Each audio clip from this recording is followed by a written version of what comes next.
vez eu quero agradecer a Deus por poder participar dessa caravana.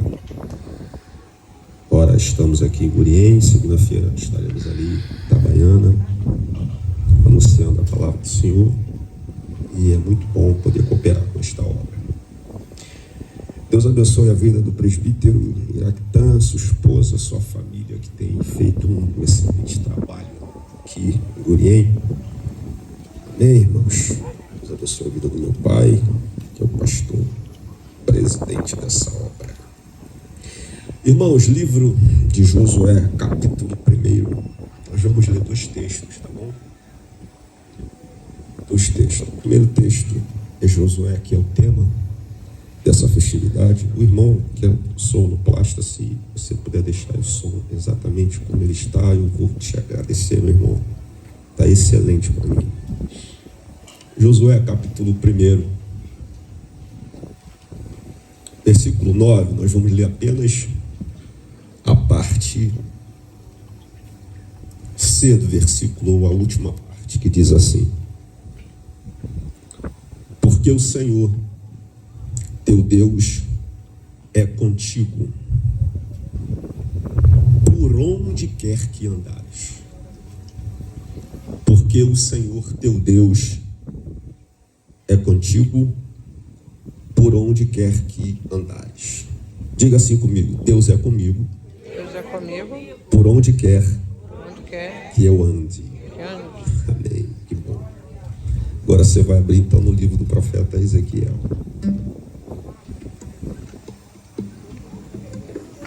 Livro do profeta Ezequiel, capítulo de número 37.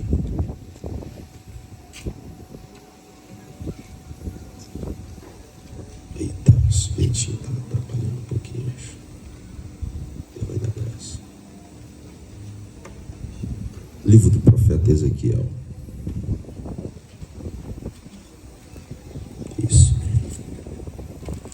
Versículo de número 1. Diz assim: verso 1: veio sobre mim a mão do Senhor, e o Senhor me levou em espírito e me pôs no meio de um vale que estava cheio de ossos. Diga: Deus é comigo. Deus é comigo. Por onde quer que eu ande. Por onde quer que eu ande. Versículo 2 diz: e ele me fez andar Ele me fez andar ao redor deles, ao redor e dele. eis que eram muito numerosos sobre a face do vale, e eles estavam sequíssimos. E você diz amém? Amém. Vamos orar. Senhor, nós te damos graças, nós bendizemos e enaltecemos o teu nome, Senhor, pela oportunidade que o Senhor me concede de estar aqui juntamente com tua igreja e poder, Senhor, fazer uso da tua palavra. Senhor, tu conheces bem a minha estrutura e o Senhor lembra de que sou pó. Me ajude, ó Deus, a falar à tua igreja de maneira clara, de maneira objetiva. Leve cativo todo pensamento à obediência de Cristo. Que a porta da palavra seja aberta. Em nome de Jesus de Nazaré. Amém. Irmãos, por favor, podem tomar os vossos assentos.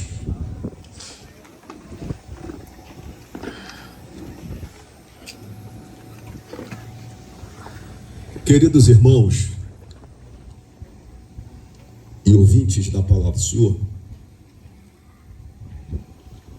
nós estamos diante de um texto clássico.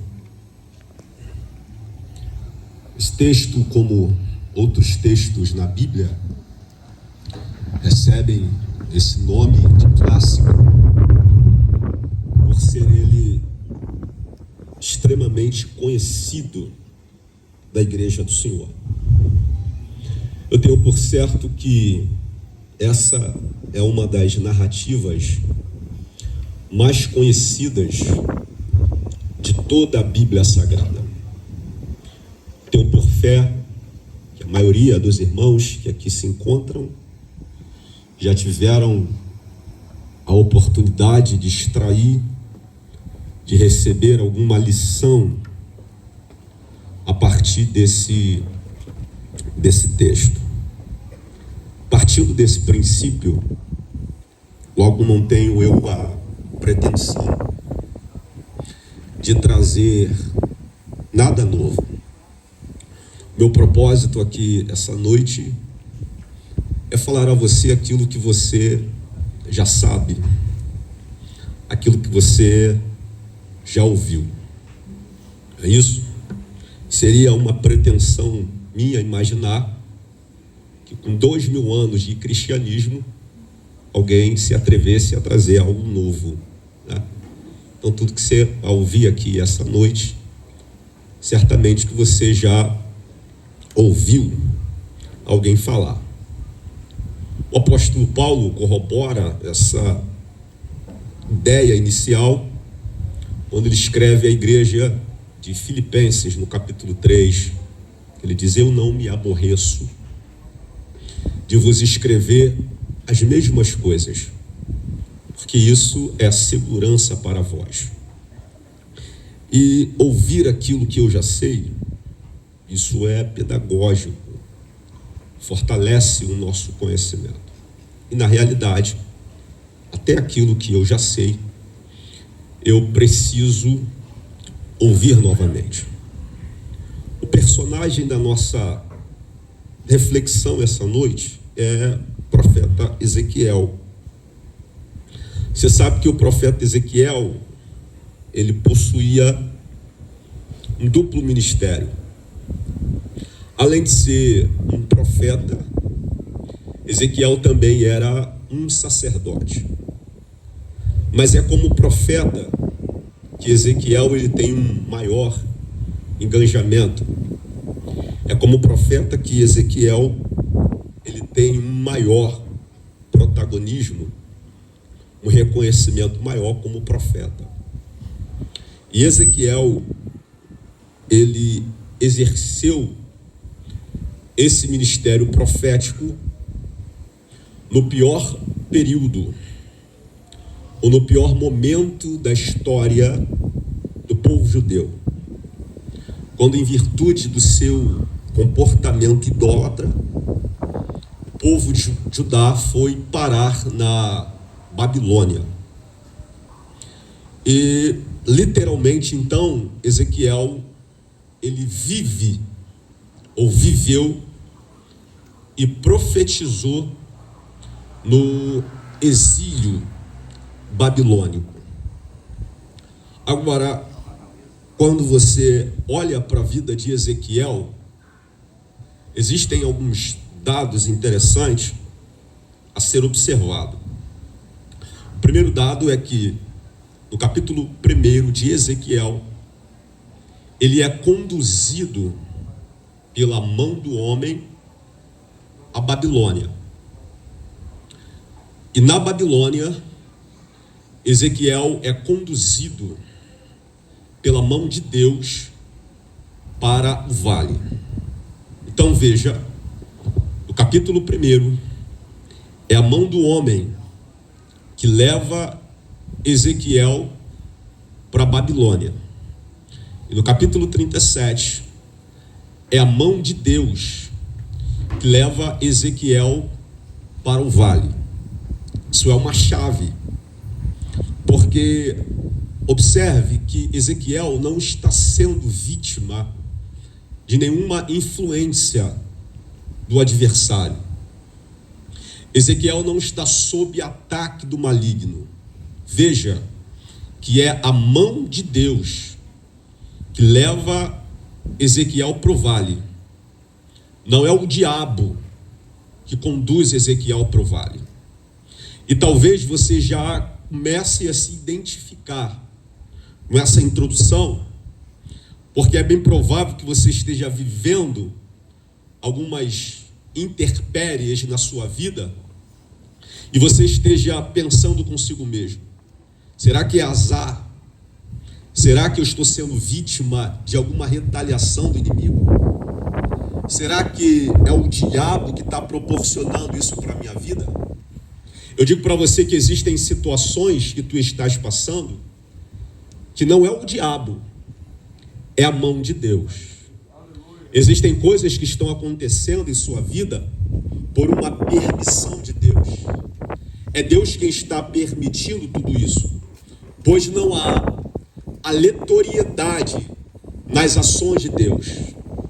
Tudo que Deus faz, Ele faz com propósito. Tudo que Deus faz, Ele faz com objetivo. No capítulo 42 de Jó, quando ele vai fazer uma reflexão sobre a sua vida, ele diz assim: bem sei que tudo podes, e que nenhum dos teus pensamentos podem ser impedidos. Eu gosto da tradução que diz: nenhum dos teus propósitos pode ser impedidos. Então compreenda, e partindo desse princípio, que Ezequiel, ao ser conduzido por vale, ao ser levado para o vale, ele está cumprindo um propósito de Deus. Existem sofrimentos que a gente passa que é simplesmente propósito de Deus. Existem situações nas nossas vidas que não é o diabo, é propósito de Deus. Veja Ana.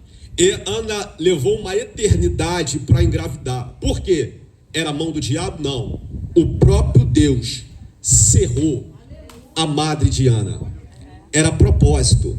Porque quando tu estás debaixo da obediência do Senhor, quando você está no lugar certo, cumprindo aquilo que Deus determinou para você cumprir, o que acontece com você não é a mão do diabo, é propósito de Deus. Então recebe essa palavra para a tua vida. O que tu estás vivendo é apenas um propósito específico estabelecido por Deus para a sua vida. Só que às vezes o propósito de Deus é nos conduzir, é nos levar a uma situação de crise. Às vezes faz parte do projeto. Às vezes faz parte do propósito do Senhor a ser conduzido, a ser colocado numa geografia ou num local de crise. Só que essa situação não era uma prerrogativa da exclusividade de Ezequiel. Não. Jesus também teve essa experiência. Mateus capítulo de número 3, a Bíblia Sagrada diz que na ocasião do batismo de Jesus, 3 coisas extraordinárias acontecem. Quantas coisas, irmãos? 3. Quantas? 3 coisas. A primeira coisa é que o céu se abre. Quando Jesus é batizado, os céus se abrem. A segunda coisa, logo após o batismo, é que o Espírito Santo vem sobre ele em forma corpórea de uma pomba. A terceira coisa que acontece com Jesus é uma declaração pública do Pai que diz: esse aí é o meu filho amado, aleluia, em quem a minha alma se compraz. Então veja, no dia do batismo de Jesus, o que acontece com ele? O céu se abre. Jesus está vivendo um momento de céu aberto. Segunda coisa, o Espírito do Senhor se manifesta de uma forma visível.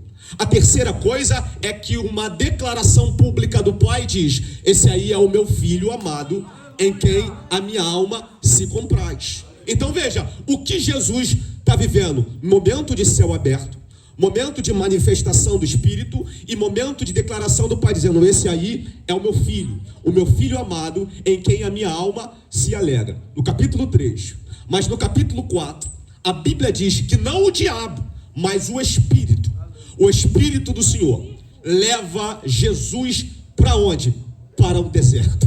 Aleluia. E quando Jesus chega no deserto, o texto sagrado diz que ele fica 40 dias e 40 noites sem comer. Na narrativa de Marcos, capítulo 2, a Bíblia diz que Jesus está no meio das feras. Veja, ele está há 40 dias sem comer, sem beber, no meio das feras, tentado por Satanás. Nesse momento, não tem céu aberto.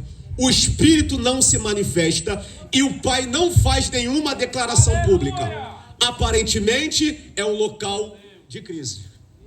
Agora, perceba que quando esse momento acontece, o diabo pergunta: tu és de fato o Filho de Deus? Você está no deserto, no meio das feras, tentado, sem comer, sem beber, o céu está fechado, o Espírito não se manifesta, o Pai não fala nada. Tu és o Filho de Deus? Uma das coisas que todo crente precisa saber ao entrar no local da crise é saber de fato quem ele é. Porque o diabo vai perguntar: de fato você é? Só que o Pai havia dito para ele no capítulo 3: tu és o meu Filho amado, em quem a minha alma se compraz. No capítulo 3, mas no capítulo 4, o diabo: de fato tu és o Filho de Deus? Só que no Novo Testamento, quando a divindade, presta atenção, quando a divindade ela se dirige ao homem chamando-o de filho, a palavra usada para filho no que se refere ao homem é teknon, do grego, que significa filho em construção. Todas as vezes que Deus ou Jesus de Nazaré fala com alguém chamando-o de filho no Novo Testamento, a expressão do grego é teknon, filho em construção. Mas quando o Pai fala com Jesus no batismo, ele não fala teknon, filho em construção, é huios, que significa filho pronto. Quando Jesus foi levado para o deserto, ele não estava em construção, ele já estava pronto. Aleluia. Pronto para quê? Pronto para as feras, pronto para enfrentar o deserto, pronto para enfrentar a crise, pronto para enfrentar o vale, pronto para enfrentar Satanás. Quando Deus colocar você no local da crise, ele não vai levar você em construção, ele vai levar você pronto. Por quê? Porque ele tem um propósito para a tua vida. E quando o diabo dizer quem é você, Deus vai colocar uma palavra na tua boca, a mesma que colocou nos lábios de Jesus. Porque quando Satanás disse: transforme essas pedras em pães, Jesus disse: nem só de pão viverá o homem, mas de toda a palavra que procede da boca de Deus. Quando tu chegar no local da crise, pode não ter pão para tu comer, mas vai ter uma palavra profética sobre a tua vida. Aleluia! Deus vai colocar uma palavra de vitória na tua vida. Irmão, o negócio aqui pode esquentar se você cooperar. Diga para 2, 3 aí: Deus vai colocar uma palavra de vitória sobre a tua vida. Maravilha de Deus! Eu recebo, Jesus! Aleluia, aleluia! Quando o rei Ben-Hadad entrou na sala para matar o profeta Eliseu, porque a Síria já havia cercado, o povo estava sem comer há dias, comendo esterco de pombo, canibalismo, e aí uma mãe desesperada porque assassinou o próprio filho. Aí o rei daquela cidade disse: a culpa é de Eliseu. O momento era da crise. Quando o profeta empurrou a porta, quando o rei empurrou a porta para matar o profeta, olha aí o homicida, mas aí o Espírito do Senhor encheu o profeta Eliseu e ele disse: amanhã, a estas horas, Deus colocará uma medida de farinha à porta da cidade. Aí o capitão disse assim: nem que se Deus abrir a janela do céu, esse negócio acontece. Ó profeta, então tu vai ver com os teus olhos, mas tu não vai comer. Deus vai colocar uma palavra. No local da crise, Deus colocará uma palavra de vitória na tua boca. Eita glória, arabandaranga! Maravilha de Deus! Deus é bom, aleluia! Glória! Aleluia, Deus! Glória! Quando Ezequiel chega no vale, quando ele chega no vale, Ezequiel conclui no local da crise / local do propósito. Ele conclui que se tratava de um vale de ossos secos. uma espécie de cemitério a céus abertos. Os ossos estavam expostos. Nós não estamos, Wanderson, acostumados com esse tipo de situação. O que Ezequiel está vendo, igreja? Ezequiel está vendo o último estágio da decomposição humana. Perdão que desliguei aqui sem querer. Ele está vendo o último estágio da decomposição humana. Não está explícito no texto, mas pelo menos para mim fica muito claro que ao chegar num cenário tão desesperador,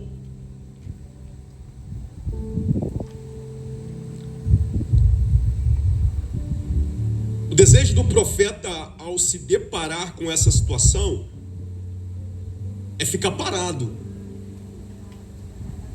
Ficar parado. Mas o tema, e a segunda parte que eu li é: não temas, não te espantes, porque eu sou contigo por onde quer que tu parar. Meu Deus. Por onde quer que tu andares. Por onde quer que tu andar. A reação imediata do profeta era ficar parado. Mas o texto diz assim: e ele me fez, e ele me fez andar. Massa já pegou ali. Porque pelo profeta ele ficaria parado. Mas o texto diz: ele me fez andar. Ele vai te fazer andar. Ele vai nos fazer andar. Diga para o irmão aí, irmão, igreja, ele vai te fazer andar. Aleluia. Ô, meu pai. Glória. E por que ele vai te fazer andar? Por quê? Pergunta para mim. Por quê, pastor? Por quê, pastor? Porque você é ovelha. E ovelha não empaca.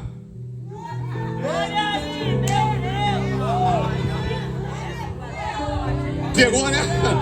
Quem empaca é jumento, irmãos. Eita, Jesus. Quem empaca é jumento. Não vou sair daqui, mas você é ovelha. Aleluia. Já viu ovelha empacada? Não, irmão. Ela vai gemendo, mas ela vai.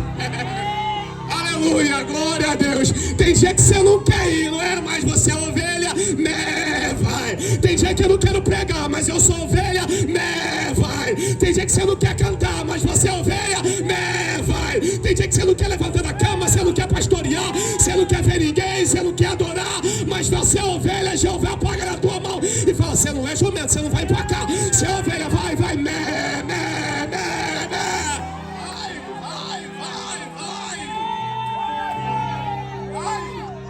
Aleluia, Jesus.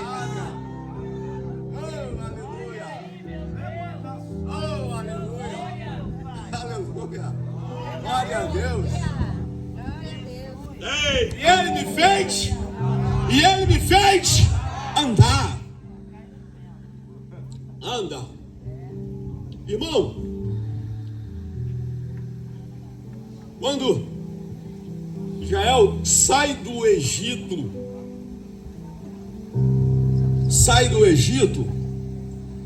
e começa a caminhar pelo deserto, Deus faz algumas coisas bem estranhas, que é muito peculiar de Deus, fazer coisas estranhas. Não é, irmão? Alguém aqui já se viu em situações semelhantes, fazendo coisas estranhas? Jeová disse assim: Moisés, leva o povo para Piairote. Irmão, volta e leva o povo para Piairote e monta acampamento lá. Piairote, tia Solange, significa beco sem saída. Irmão, Deus conduz o povo para Piairote, para o beco sem saída, e monta acampamento lá. O povo está acampado em Piairote. Aí o informante disse para Faraó: Faraó, os hebreus estão acampados em Piairote. Faraó, abre o seu mapa e percebe: Piairote, no beco sem saída. Eles estão presos lá. Eles estão perdidos no deserto. Prepara os carros e os cavalos. Vamos pegar os crentes. Aleluia, né? Esse não é uma coisa estranha de Jeová. Aí, irmão, o povo está acampado. De repente, irmão, quando alguém olha para trás, vê os cavalos e os carros de Faraó em altíssima velocidade. Eles estão ladeados por Migdol e Baal-Zefon, e na frente o mar vermelho. Aí Moisés sobe no monte: Jeová, e agora? O que nós vamos fazer? É Baal-Zefon, Migdol do lado, e os carros e cavalos de Faraó atrás, e o mar vermelho na frente. Jeová, e agora? Jeová, calma. Porque clamas a mim. Aleluia. Diga ao povo de Israel que marche. Deixa eu trocar essa palavra agora, marchar para andar. Diga ao povo de Israel que ande. Não para. O Faraó está atrás, montanha do lado, o mar vermelho na frente, mas o povo anda, anda, anda, anda, anda. Você vai andar. Nem os carros e cavalos de fogo de Faraó serão o suficiente para parar a tua marcha, porque se for necessário, Jeová vai quebrar o carro, cortar a lança, ele queima até os carros no fogo, mas que você vai andar, você vai andar, você vai andar, você vai andar nesse vale. Aleluia, Deus. Glória.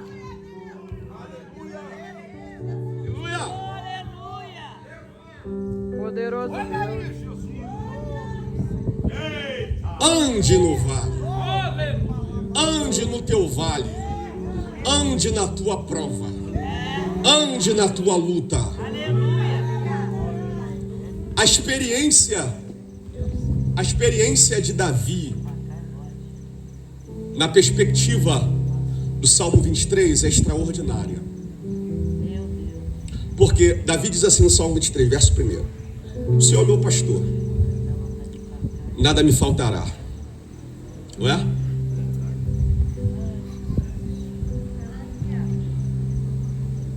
Aí olha o que acontece no versículo 2, meu pai. O que tem no versículo 2? Pastos verdejantes. Está no versículo 2. Salmo 23, tem pastos verdejantes? Tem. E o que o profeta faz? Ele deita. Quando o momento é de pasto verdejante, o que ele faz? Deita. Pasto verdejante é para deitar mesmo. É o tempo da bonança. Quando você estiver vivendo um momento de pasto verdejante, minha irmã, meu irmão, deita. Aproveita, Jeová. Que maravilha. Pasto verdejante. Come pasto verdejante, depois vai nas águas tranquilas. Só que a vida do salmista é só pasto verdejante? No versículo 4 tem um vale lá. No versículo 2 tem pasto verdejante e água tranquila. Aí o Davi deita. Mas quando chega no 4, tem um vale, o que ele faz? E eu ando. E ainda que eu andasse pelo vale da sombra da morte, eu não temerei mal algum, porque tu estás comigo. Quando for um momento de pasto verdejante, deita. Mas quando for o vale, anda. Aleluia, Jesus. Anda. Porque Deus é tão bom, irmãos. Porque Deus é tão bom. Diga assim, Deus é bom. Deus é bom. Além de colocar pasto verdejante e águas tranquilas, embora tenha ali o vale, mas Deus ainda coloca 2 segurança. Sabia que você tem 2 segurança? Quem sabia disso? Graças a Deus. Ninguém sabia. Você tem 2 segurança. Está lá no Salmo 23. 23:6. Certamente Aleluia. que a bondade e a misericórdia me seguirão todos os dias. Glória! Isso é lindo. É Bíblia, eu não só estou inventando, não. Para onde você vai, pastor Laura? Acorda, vamos atrás dele.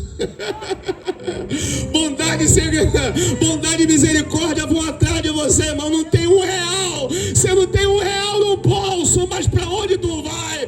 Vai contigo a bondade e a misericórdia te seguindo. Então, pelo amor de Deus, não pare, ande nesse vale. Ande nesse vale. Aleluia. Você pode glorificar glorificar a Deus? Maravilha de Deus. Eu vou liberar a palavra para a tua vida. Levante suas mãos. Irmão, tem coisa que eu não posso controlar, e uma delas é o tempo. E por não saber o tempo, eu não sei em que momento Deus vai tirar você desse vale. Mas uma coisa eu sei, Ele não vai permitir que esse vale te paralise. Esse vale pode provocar muitas coisas em você, mas não vai ser medo, e nem desistência, e nem covardia. Ele te fará andar nesse vale. Ande nesse vale, ande nesse vale. Você pode aplaudir Ele, você pode aplaudir Ele. Maravilha de Deus. Você pode aplaudir Jesus de Nazaré? Louvado seja Deus. Olha, irmão, quando o profeta começou a andar no vale, o que está acontecendo? Ele percebe, tia, que o problema é pior do que ele imaginava. Porque o profeta, pastor Simone, ele tem a dimensão do problema. Por que dimensão do problema? Porque os ossos eram numerosos. Gravidade do problema: os ossos estavam secos? Não, sequíssimos. O problema era pior do que ele imaginava. É verdade? Mas aí o que está acontecendo com o profeta? Ele percebe que o problema é pior do que ele imaginava, mas ele está andando. Que coisa maravilhosa. Porque o propósito do diabo é paralisar você no vale. É paralisar. Mas o profeta percebe que ele está andando. Porque você, irmão, nesse vale, você não é os ossos, você não é o osso. Você não é o sofrimento. Você é profeta. Profeta do teu vale. E o que o diabo quer roubar a nossa essência no vale. Essência no vale. Sou como clichê, né? Davi está vivendo a maior luta da vida dele. Não é o urso, não é o leão, não é Saul, é Absalão.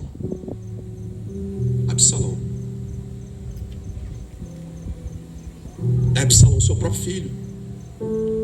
Você sabe que pelo menos 75 salmos, pelo menos, são de Davi. Pelo menos. Fora os que são de autoria anônima, que a gente acredita que seja dele também. Então Davi é sabe que salmos são hinos, cânticos que os hebreus utilizavam em momentos especiais. São hinos. Então Davi é um compositor, sim ou não? Um compositor, um poeta. Não só Davi é músico, dos bons. Músico, pastor de ovelha, líder. E aí, ele está no meio do vale dele. Tem um vale pior do que esse? Você imaginar que o próprio filho está traindo ele e ele está ali, subindo no Monte das Oliveiras, a cabeça coberta, o povo atrás, ele com os pés descalços. E ele sobe, em lágrimas, mas sobe. O texto não diz, mas eu creio que o diabo aparece. Que é difícil nesse momento, né, Davi, compor alguma coisa, né? Eu sei que fica. Escreve alguma coisa se você é compositor. Você não é pastor? Pastoreia agora aí. Você não é pregador? Prega. Você não é cantor? Canta. Você não é? Faz alguma coisa. Ele está no vale dele. Pastor, está terminando, fica tranquilo. Estou caminhando para o final. Aí Davi diz assim, Salmo 3, Senhor, como tem se multiplicado os meus inimigos. São muitos os que se levantam contra mim. Muitos dizem para ele, não há salvação para ele em Deus. Sabe o que é isso? Quando olhavam para a situação de Davi, para ele não tem esperança. Davi inicia o versículo 1, o versículo 2 dizendo: Senhor, como tem se multiplicado os meus inimigos, são muitos que levantam contra mim. Muitos dizem: não há salvação para ele em Deus. Selá, entre parênteses, selá. O que é selá? É uma pausa. Porque Davi no versículo 1 e versículo 2, pastor Wallace, ele está compondo uma canção melancólica. O diabo gosta de melancolia. Melancólica. Senhor, como tem se multiplicado. É isso aí. São muitos que se levantam contra mim. É isso mesmo, é verdade. Muitos dizem: não há salvação para ele em Deus. Realmente não tem, não. Mas ele dá uma pausa. Pausa. Aí ele diz: mas tu é um escudo para mim. Maravilha de Deus. A minha glória, o que exalta a minha cabeça. Aleluia. Eu deitei, eu dormi e eu acordei, porque o Senhor me sustentou. Não terei medo de milhares que se levantarem contra mim ao meu redor. Parece que eu venho. Não é possível. Aleluia. Não é que ele é cantor mesmo? Não é que ele é poeta no vale mesmo? Não é que ele é pregador no vale mesmo? Não é que ele canta no vale mesmo? Não é que ela adora no vale mesmo? Esse vale não vai paralisar, não vai tirar do essência. Maravilha de Deus. Adora o Senhor, meu irmão. Grande Adora o Deus. Senhor, meu irmão. Aleluia. Adora a Deus, meu irmão. Poderoso na batalha. Aleluia. Oh, maravilha de Deus. Coisa linda, Jesus. Aleluia. O seu problema é que você só enxerga o vale. Eita. Só enxerga os ossos. Só enxerga o problema. Mas você precisa perceber que Deus está ali. Foi a mão de Deus, meu irmão, que te levou. Não foi o diabo. Foi Deus que te colocou lá. Foi Deus que levou você lá. E você precisa perceber que esse vale, ele é temporal, ele é passageiro. Deus não levou você para morar no vale. Ele levou você para passar no vale. E um dos propósitos do vale é você perceber que no vocabulário de Deus não existe a palavra impossível. Aleluia. Deus está aí no teu vale. Louvado Amplia a tua seja visão Deus. espiritual.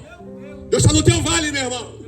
Ô meu irmão, esse crente aí como profeta, com dedo de profeta, com voz de profeta, como diz a pastora Simone, e diga: Deus está contigo nesse teu vale. Abre a tua visão espiritual, porque Deus está contigo aí no teu vale.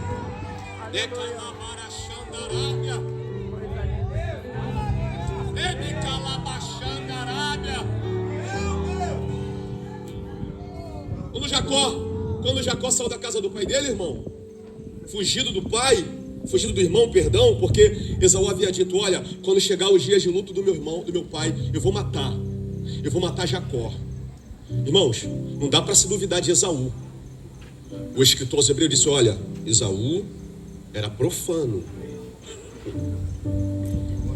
endemoniado.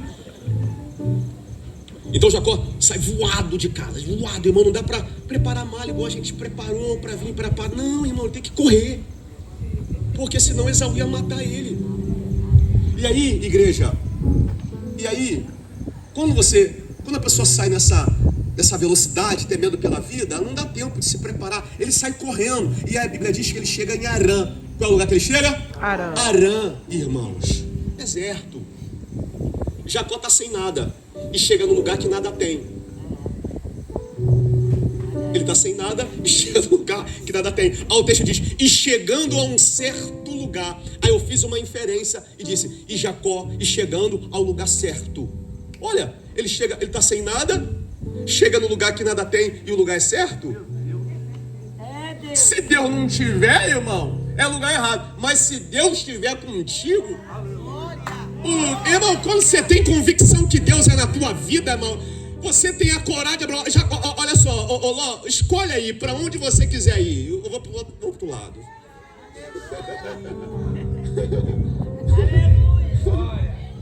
Ele chega no lugar que nada tem. E aí o que acontece, irmão? Ele chega no lugar deserto, mas o que ele encontra? Uma pedra. Pastor, ele encontra uma pedra. Uma pedra, irmão. Uma pedra. Uma pedra. Uma pedra. Deixa eu contextualizar aqui. Mas não tem nada. Mas se tiver a pedra, irmão. Não é a pedra, não é qualquer pedra, é a pedra de esquina. É a pedra que foi rejeitada pelos edificadores. É a pedra que Nabucodonosor viu cortando a estátua que eles... É a pedra, que pedra é essa? É Cristo. Pedro disse, tu és o Cristo, o Filho do Deus vivo. Jesus disse, e eu te digo que tu és Pedro. Que maravilha. Pedro, do grego Petro, pequeno fragmento de pedra. Mas sobre esta pedra, rocha, que sou eu edificarei a minha igreja. E as portas do inferno não prevalecerão contra ela. Irmão, que coisa maravilhosa é saber que a igreja do Senhor está estabelecida, edificada na pedra. E pode se levantar quem for, irmão. Pode se levantar quem for. O que Jacó encontra? Uma pedra. Chega, não tinha nada, mas já tem uma pedra. E o que ele faz? E o que acontece com ele, tia? Ele descansa na pedra. Pegou, né? Descansa na pedra. Ele descansa na pedra. O lugar não tem nada, mas porque ele descansa na pedra, o que acontece com ele, pastor? Ele tem um sonho. Que Deus é esse que você serve? Chega num lugar que não tem nada, você se encontra, tem um encontro com uma pedra, aí ele já te faz sonhar. Não tinha nada, mas já tem um sonho. O sonho vai evoluindo. E o que ele encontra no sonho? Uma escada. Não tinha nada. Já tem pedra, tem sonho e tem escada. Aí o que tem na escada? Anjo que sobe e anjo que desce. Não tinha nada, mas já tem a pedra, tem sonho, tem escada, e tem anjo subindo, e tem anjo descendo. E quem está em cima da escada? Jeová, que diz para Jacó, essa terra que tu está sentado aí, eu vou dar a você, aos teus descendentes. Oh, meu Deus do céu! Aí quando Jacó acorda do sonho, o que ele diz? Eu vou trocar o nome desse lugar. Não vai ser mais Arã, vai ser Betel, casa de Deus. Aí ele diz, quão terrível é esse lugar. Deus está aqui, e eu não sabia. Aqui aonde? No lugar que não tinha nada. Você pode adorar? Você pode adorar, meu irmão? Deus está aqui. Deus está no teu vale. E aí,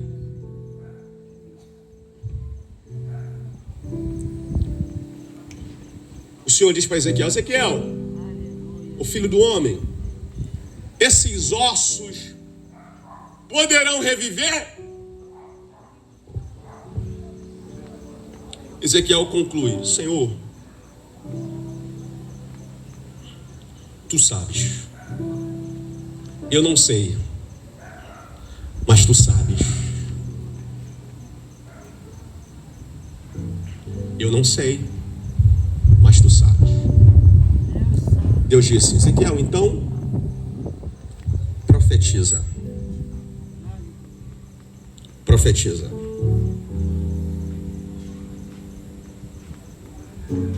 Veja que profetizar é do latim profetizare, que significa disseminar a palavra. Olha a ordem que Deus deu para Ezequiel no vale. Dissemina a palavra. Sabe como os ossos vão virar gente? Quando você disseminar a palavra. Disseminar a palavra. O impacto, irmãos, o impacto que a palavra tem em nossas vidas. Dissemina a palavra. É tão grande esse impacto que uma mulher que já sofria há 12 anos de uma hemorragia intensa e gastou todos os seus recursos. Mas um dia o que aconteceu?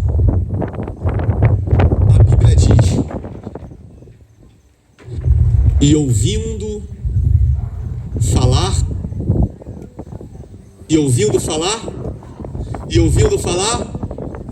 de Jesus, disseminaram a palavra para ela. E quando disseminaram a palavra para ela, ela profetizou para ela mesma. Aleluia, Jesus. Ela disse: se eu tão somente... Aleluia. Olha o poder da disseminação da palavra. Faz você fazer coisas estranhas. Se eu tão somente tocar na orla do vestido dele, eu vou ficar curada. Glória a Deus. Poder da disseminação da palavra. Maravilha de Deus. Cleopas disse na sua casa em Emaús: Jesus vinha pelo caminho e eles disseram: só tu és peregrino aqui, não sabe das boas novas que aconteceram em Jerusalém? Jesus disse: quais?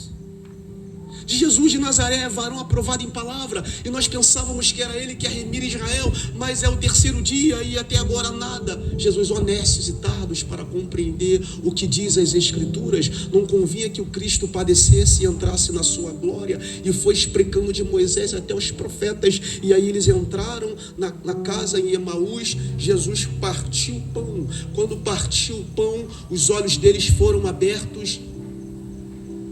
Eles viram as marcas e disseram: é ele. Jesus sumiu. Aí disseram: porventura não ardia em nós o coração quando pelo caminho ele discorria as Escrituras? Jesus não contava lorota, irmão. Jesus pregava a palavra. Aleluia. Palavra, prega a palavra. Prega a palavra. O dia que tiver a oportunidade para subir no altar e ter uma oportunidade para pregar, em nome de Jesus, dissemina a palavra. O que o povo precisa? A palavra. Aleluia. Dissemina a palavra. Pregue a palavra. Em tempo, em fora de tempo. Louvado seja Deus. E quando disseminou a palavra, irmão, aí você conhece o desfecho da história. E aí você se coloca de pé.